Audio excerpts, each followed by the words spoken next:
Assalamualaikum warahmatullahi wabarakatuh.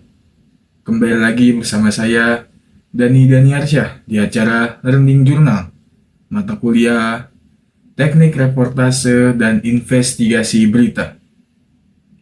Pada pertemuan di hari Senin di tanggal 27 Oktober 2025, giliran kelompok 5 yang presentasikan hasil makalahnya. Judul makalah kelompok 5 yaitu Penerapan Komputer Assist Reporting dan Jurnalisme Data dalam Efisiensi Manajemen Produksi Berita. Materi yang pertama yaitu penerapan CAR dalam efisiensi produksi berita. Computer Assist Reporting atau CAR merupakan inovasi penting dalam praktik jurnalistik modern yang menggabungkan teknologi komputasi dengan metodologi ilmu sosial dalam proses peliputan dan penulisan berita.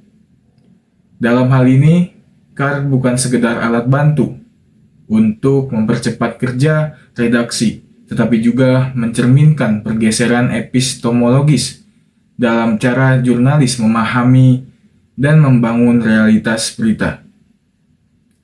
Tantangan adopsi CAR. Yang pertama, adopsi CAR menghadapi tantangan epistemologis dan kultural yang signifikan.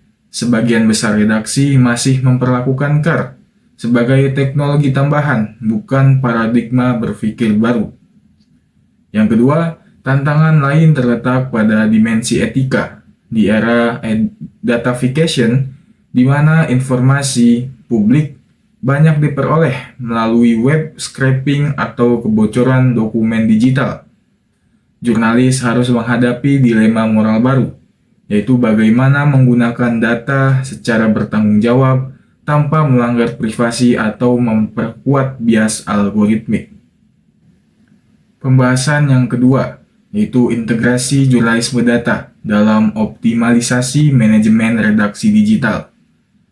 Jurnalisme data merupakan evolusi konseptual dari Computer Assist Reporting atau CAR yang mengubah paradigma kerja redaksi dari sekedar pengumpulan informasi menjadi proses sense-making berbasis data.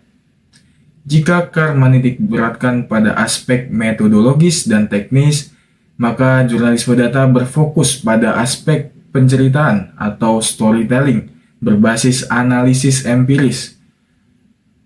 Perubahan ini membawa dampak signifikan terhadap manajemen redaksi dalam model tradisional. Proses produksi berita bersifat linear, wartawan menulis, editor menyunting, desainer menata. Namun, dalam era digital, struktur tersebut bergeser menuju model converged newsroom, di mana seluruh elemen bekerja secara kolaboratif dan berbasis data. Pembahasan yang ketiga yaitu tantangan dan strategi implementasi di divisi pemberitaan.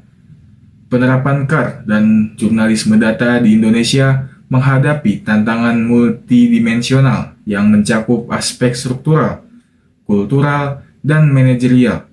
Dewan Pers melaporkan bahwa sebagian besar media di Indonesia masih tertinggal dalam transformasi digital, terutama di tingkat regional dan lokal.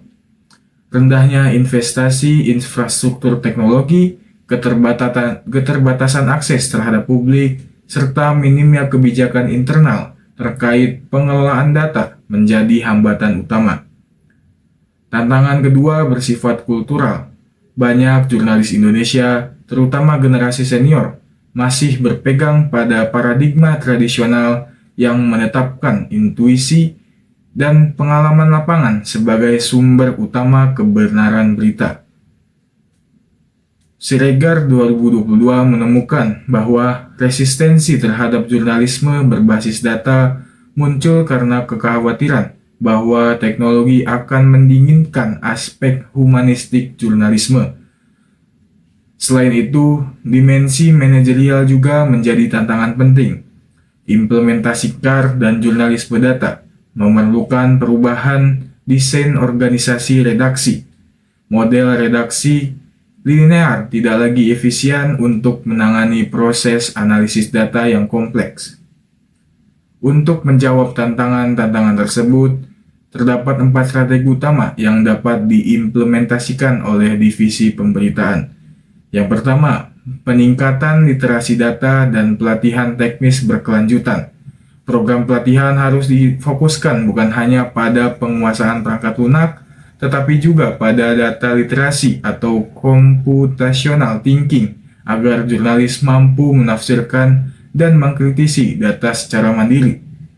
Yang kedua, pembentukan desk khusus jurnalisme data. Desk ini berfungsi sebagai pusat integrasi antara reporter, analis, dan desainer visual. Yang ketiga, pengaturan infrastruktur digital dan sistem kolaboratif.